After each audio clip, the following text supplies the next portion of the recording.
नमस्कार। एआई यानी artificial intelligence हर रोज कुछ नया कर रहा है ऐसा लगता है। पर क्या ये एआई और बेहतर तरीके से सोच सकता है? मतलब जैसे कोई मुश्किल गणित का सवाल हल करना हो। हाँ बिल्कुल। या फिर कोई जटिल कोड लिखना हो। और इसी पर आजकल काफी काम भी हो रहा है। हाँ, तो आज हम इसी पर बात करेंगे। हमारे हाथ एक ताज़ा रिसर्च पेपर लगा है जो एआई, खासकर जो बड़े भाषा मॉडल या एलएलएम्स होते हैं, उनकी सोचने समझने की शक्ति, मतलब रीजनिंग क्षमता को और बेहतर बनाने का एक नया तरीका सुझाता है। जी, ये आर्काइव पर पब्लिश हुआ है। A theoretical study on bridging internal probability and self consistency for LLM reasoning. नाम थोड़ा टेक्निकल है। बिल्कुल, नाम भारी भरकम है, पर इसका आइडिया काफी दिलचस्प लगता है। तो आज का मिशन क्या है? हम समझने की कोशिश करेंगे कि एआई के सोचने के जो मौजूदा तरीके हैं, उनमें क्या दिक्कतें हैं। सही। और फिर ये देखेंगे कि ये नया शोध, जिसे संक्षेप में आरपीसी कहा जा रहा है, वो कैसे इन दिक्कतों को दूर करके एआई को शायद तेज, ज्यादा सटीक और कम खर्चीला भी बना सकता है ना? हाँ, चलिए खोलते हैं इसे। हाँ, चलिए शुरू करते हैं समस्या से। एआई मॉडल, खासकर ये एलएलएम्स, बहुत शक्तिशाली हो गए हैं। टेक्स्ट लिख सकते हैं, बातें कर सकते हैं, लेकिन जब बात आती है जटिल समस्याओं की, जहां कई कदमों में सोचना पड़ता है, गणित या लॉजिक पजल्स जैसे, तो ये अक्सर अटक जाते हैं। ऐसा क्यों होता है? क्या ये सही रास्ता नहीं चुन पाते? बिल्कुल सही पकड़ा आपने। दिक्कत यहीं आती है।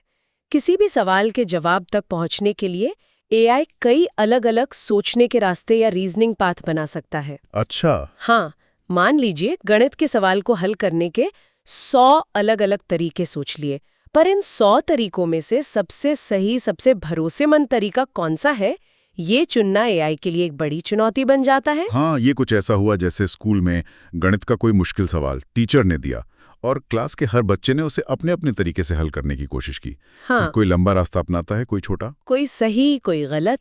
हाँ, किसी का जवाब सही आता है, किसी का गलत। अब टीचर के सामने चुनौती है कि वो कौन से तरीके को सबसे अच्छा माने। एआई के सामने भी कुछ ऐसी ही स्थिति है ना? बिल्कुल। और यहीं पर मौजूदा तरीके थोड़े कह सकते हैं कमजोर पड़ जाते हैं। कुछ तरीके जिनकी हम अभी बात करेंगे काफी धीमे हैं। धीमे मतलब उन्हें सही जवाब तक पहुंचने में बहुत समय और कंप्यूटिंग पावर लगती है। तकनीकी भाषा में कहें तो उनका सैम्पलिंग बजट बहुत ज़्यादा होता है। यानी जवाब तय करने से पहले एआई को बहुत सारे अलग-अलग रास्ते सोचने की ज़रूरत पड़ती है। अच्छा, बहुत सारे उदाहरण देखने पड़ते हैं। हाँ, दूसरी तरफ कुछ तरीके तेज तो हैं, पर उन पर हमेशा भरोसा नहीं किया जा सकता। वो कभी-कभी गलत जवाब चुन लेते हैं, तो सुधार की गुंजाइश तो साफ दिखती है। ये शोध पत्र इसी चुनाव की प्रक्रिया को बेहतर और कुशल बनाने पर ध्यान केंद्रित करता है। ठीक है, तो ये मौजूदा तरीके हैं कौन से? एआई अभी कैसे फैसला लेता है कि उसने जो सोचा है उसमें से कौन सा रास्ता सही है?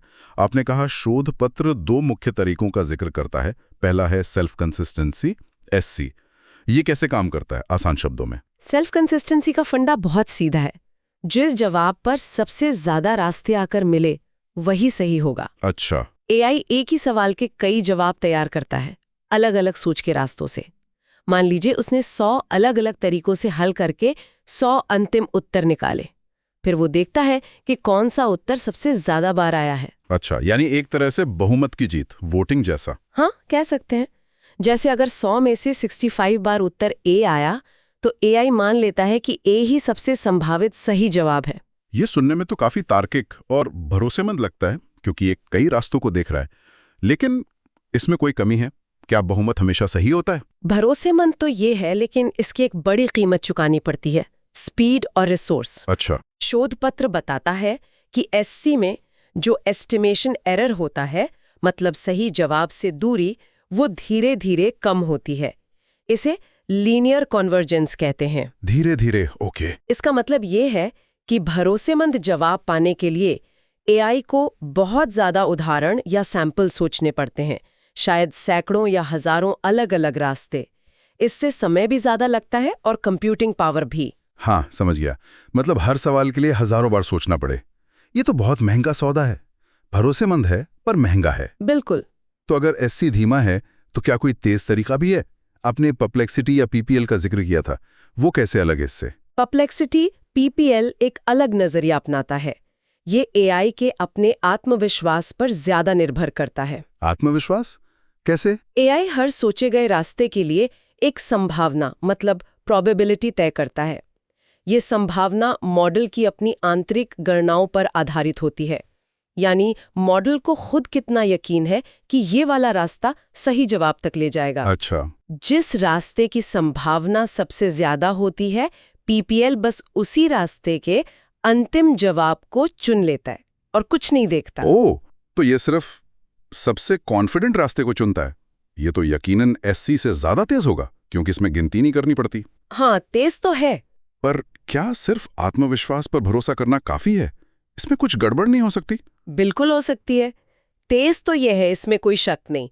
इसका एस्टिमेशन एरर बहुत तेजी से कम होता है, जिसे एक्सपोनेंशियल कन्वर्जेंस कहते हैं। मतलब कम सैंपल्स में ही ये एरर को घटा देता है। लेकिन जैसा आपने अंदाजा लगाया, इसके साथ दो बड़ी दिक्कतें हैं।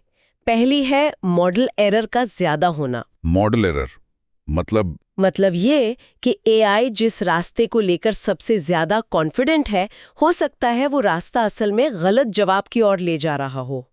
एआई का आत्मविश्वास कभी-कभी गलत भी हो सकता है, खासकर मुश्किल सवालों में। हाँ, ये तो होता है। और दूसरी दिक्कत है डिग्रेडेशन इशू। अगर किसी सोचने के रास्ते की संभावना बहुत ही कम है, तो पीपीएल उस कम संभावना वाले रास्ते के एरर को सुधारने में उतना कुशल नहीं रह पाता। उसकी तेजी से सुधार करने की क्षमता कमजोर पड़ जाती है। अच्छा, तो ये तेज है पर हमेशा भरोसेमंद नहीं, और कम संभावना वाले रास्तों में फंस सकता है। बिल्कुल। ठीक है, तो तस्वीर कुछ साफ हो रही है। एक तरफ एससी है जो भरोसेमंद है पर धीमा और खर्चीला, दूसरी तरफ पीपीएल है जो तेज है पर कभी-कभी एआई के गलत आत्मविश्वास का शिकार हो सकता है या अटक सकता है। सही। तो जाहिर है हमें कुछ ऐसा चाहिए जो दोनों की खूबियों को मिलाए और कमियों को दूर करे। यहीं पर यह नया शोध रीजनिंग, प्रूनिंग, परप्लेक्सिटी, कंसिस्टेंसी यानी आरपीसी आता है। ये नाम तो अब भी तकनीकी है, पर इसका मूल मंत्र क्या है? बिल्कुल। आरपीसी को आप एक स्मार्ट हाइब्रिड तरीका समझ सकती हैं। ये एससी और पीपीएल दोनों के अच्छे पहलुओं को लेकर एक ज्यादा बेहतर रणनीति बनाता है। इसके दो मुख्य अंग हैं, जैसा कि नाम से ही पता चलता है। अच्छा, दो हिस्से हैं इसके?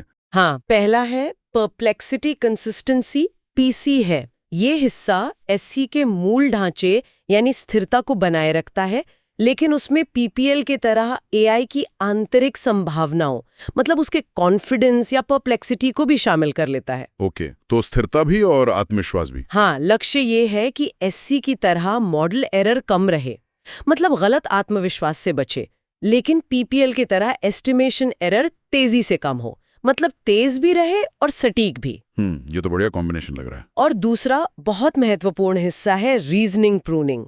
रीजनिंग मतलब? छटाई। हाँ, बिल्कुल। ये पीपीएल की डिग्रेडेशन वाली समस्या का सीधा समाधान है। ये क्या करता है कि एआई द्वारा सोचे गए उन सभी रास्तों को पहले ही छांटकर हटा देता है जिनकी संभावना बहुत ही कम होती है। मतलब वो रास्ते जो मॉडल को शुरू में ही बहुत अटपटे या गलत लग रहे हैं। अरे वाह, ये तो काफी समझदारी भरा कदम लगता है। तो अगर मैं सही समझ रहा हूं, आरपीसी पहले उन रास्तों को नजरअंदाज कर देता है जो बिल्कुल ही बेतुके या असंभावित लगते हैं। ये हुई रीजनिंग प्रूनिंग। सही। फिर जो रास्ते बचते हैं उनमें से सबसे अच्छा चुनने के लिए ये देखता है कि एआई को उन पर कितना भरोसा है, परप्लेक्सिटी, और उन रास्तों से मिलने वाले जवाब कितने स्थिर या सुसंगत हैं, कंसिस्टेंसी। आपने एकदम सही समझा। और ये छटाई मतलब प्रूनिंग अंदाजे से नहीं होती। शोधकर्ता बताते हैं कि वो एक सांख्यिकीय विधि, एक स्टैटिस्टिकल मेथड है, वेबुल डिस्ट्रीब्यूशन मॉडलिंग, उसका इस्तेमाल करके उन कम संभावना वाले रास्तों की पहचान करते हैं और उन्हें हटा देते हैं। अच्छा, इसके लिए भी एक तरीका है? हाँ, इससे फायदा ये होता है कि एआई को उन बेकार के रास्तों पर अपनी कंप्यूटिंग शक्ति और समय बर्बाद नहीं करना पड़ता जिनके सही होने की उम्मीद न के बराबर है। हाँ, ये तो लॉजिकल है। जैसे वो स्कूल वाला टीचर जो होमवर्क जांचते समय पहले ही उन कॉपियों को किनारे कर दे जिनमें छात्र ने सवाल ही गलत समझाओ। बिल्कुल, और फिर बाकी कॉपियों को ध्यान से परखें। वही बात है। ये सुनने में तो बहुत प्रभावशाली और कुशल लग रहा है, पर क्या ये सिर्फ थियरी है या वाकई में काम करता है? रिसर्च पेपर में इसके नतीजों के बारे में क्या बताया गया है? क्या इससे एआई वाकई बेहतर हुआ? हाँ, नतीजे काफी ठोस हैं और शोध पत्र में विस्तार से दिए गए हैं। सबसे बड़ा और शायद सबसे आकर्षक फायदा है एफिशिएंसी में जबरदस्त बढ़ोतरी। एफिशिएंसी मतलब कम मेहनत में ज्यादा काम। टेबल 1 के आंकड़े अगर देखें तो पता चलता है कि आरपीसी पुराने तरीके एससी के बराबर सटीकता हासिल करने के लिए लगभग आधे या उससे भी कम सैंपल्स का इस्तेमाल करता है। आधे से भी कम? सच में? हाँ। कुछ उदाहरण देखें। गणित के मुश्किल सवालों वाले MAQH डेटा सेट पर आरपीसी को एससी की तुलना में 50% कम सैंपल लगे। हाँ। मैथोडेसी जैसे और भी जटिल डेटा सेट पर तो ये कमी 71.4% तक थी। 71%? ये तो कमाल है। और ओलंपिड बेंच पर 50% कम और AMI पर 62.5% कम सैंपल की जरूरत पड़ी। 50 से 70% कम सैंपल, ये तो बहुत बड़ी बचत है। इसका सीधा मतलब है कि AI अब उतनी ही सटीकता से लेकिन कहीं ज्यादा तेजी से और कम कंप्यूटिंग लागत में सोच सकता है। बिल्कुल, ये AI को और ज्यादा सुलभ और व्यावहारिक बना सकता है। ये तो हुई दक्षता की बात। सटीकता यानी एक्यूरेसी के बारे में क्या आरपीसी से जवाब ज्यादा सही होते हैं? प्रभावशीलता यानी सटीकता में भी सुधार देखा गया है।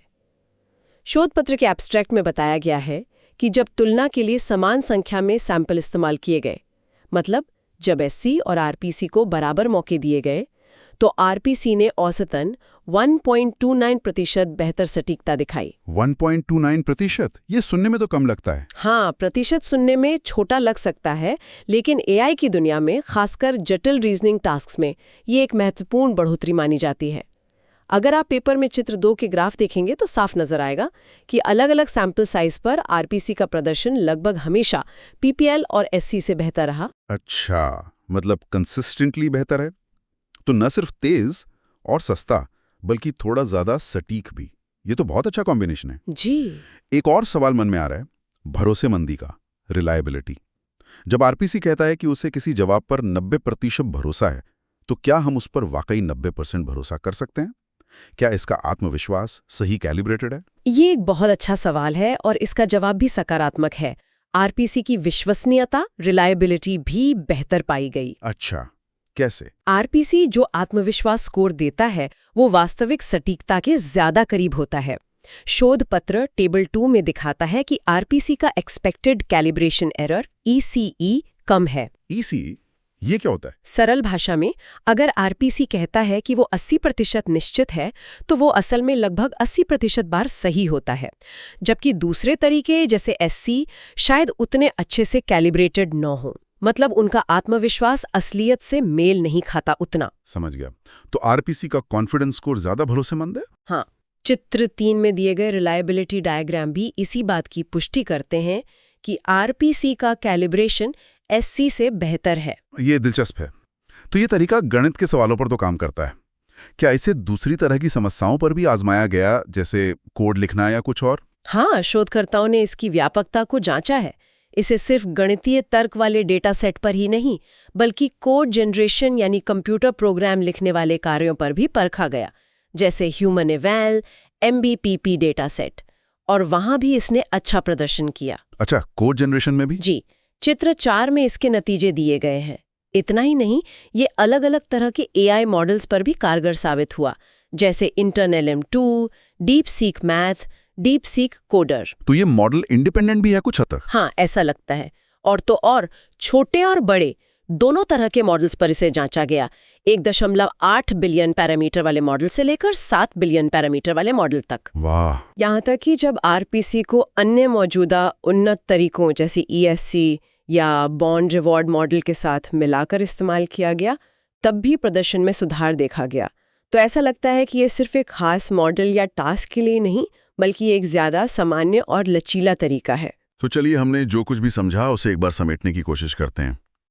AI के लिए किसी जटिल सवाल का हल ढूंढना एक भूल भुलैया जैसा है, जहां कई रास्ते हैं पर सही रास्ता चुनना मुश्किल है। बिल्कुल। पुराने तरीके जैसे सेल्फ कंसिस्टेंसी SC कई रास्तों को देखकर बहुमत से फैसला करते थे, जिससे वो भरोसेमंद तो थे पर धीमे और महंगे साबित हुए। हाँ। दूसरा तरीका परप्लेक्सिटी PPL AI के अपने आत्मविश्वास पर चलता था, जो तेज तो था पर कभी-कभी गलत आत्मविश्वास के कारण भटक सकता था। सही कहा। और अब ये नया RPC तरीका आया है, जो एक स्मार्ट मिक्स की तरह काम करता है। ये पहले ही उन रास्तों को छांट देता है जिनके सही होने की संभावना बेहद कम है। इसे कहा गया रीजनिंग प्रूनिंग। जी, छटाई। फिर बचे हुए रास्तों में से सबसे अच्छा चुनने के लिए ये एआई के आत्मविश्वास, परप्लेक्सिटी और जवाबों के स्थिरता, कंसिस्टेंसी, दोनों को तवज्जो देता है। ये है परप्लेक्सिटी, कंसिस्टेंसी। आपने बिल्कुल सही सार निकाला। अगर हम फिर से उस स्कूल वाली मिसाल पर लौटें। हाँ, वो टीचर वाली। हाँ, आरपीसी एक बहुत ही कुशल और अनुभवी शिक्षक की तरह है। जब उसके पास जांचने के लिए होमवर्क की ढेरों कॉपियां आती हैं, तो वो पहले उन जवाबों पर नजर डालता है जो सरासर गलत या बेतुके लगते हैं और उन्हें तुरंत अलग कर देता है। ये हो गया रीजनिंग प्रूनिंग। ठीक है। फिर जो जवाब बचते हैं वो उन्हें 2 पैमानों पर तौलता है। पहला, छात्र ने जो तरीका अपनाया है वो कितना तार्किक और संभावित लगता है। ये हुआ परप्लेक्सिटी या आंतरिक संभावना।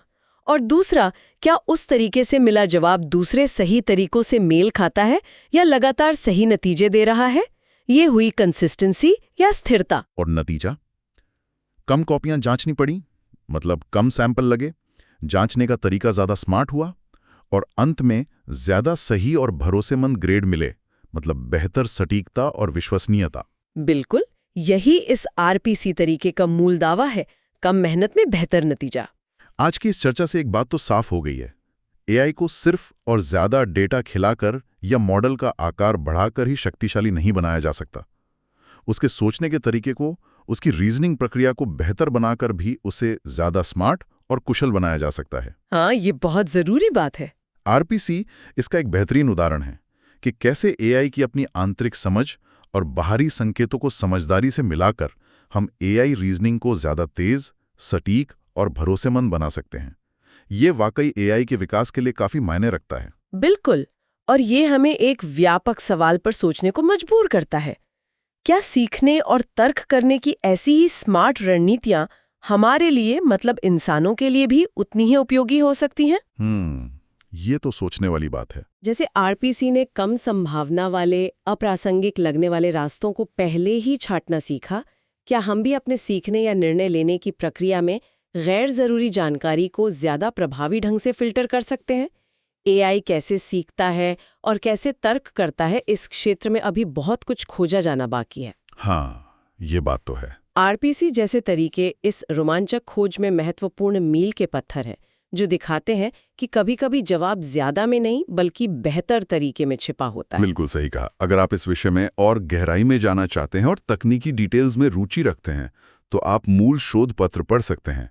इसका शीर्षक है A Theoretical Study on Bridging Internal Probability and Self-Consistency for LLM Reasoning, और ये आर्काइव वेबसाइट पर आसानी से मिल जाएगा। हाँ, ऑनलाइन उपलब्ध है। तो आज के लिए बस इतना ही। उम्मीद है एआई की सोच को बेहतर बनाने वाले इस नए तरीके आरपीसी के बारे में जानकर आपको मजा आया होगा और कुछ नया सीखने को मिला होगा। अगली बार फिर मिलेंगे एक और दिलचस्प विषय के साथ और करेंगे उसकी गहरी पड़ताल। जरूर। नमस्कार। नमस्कार।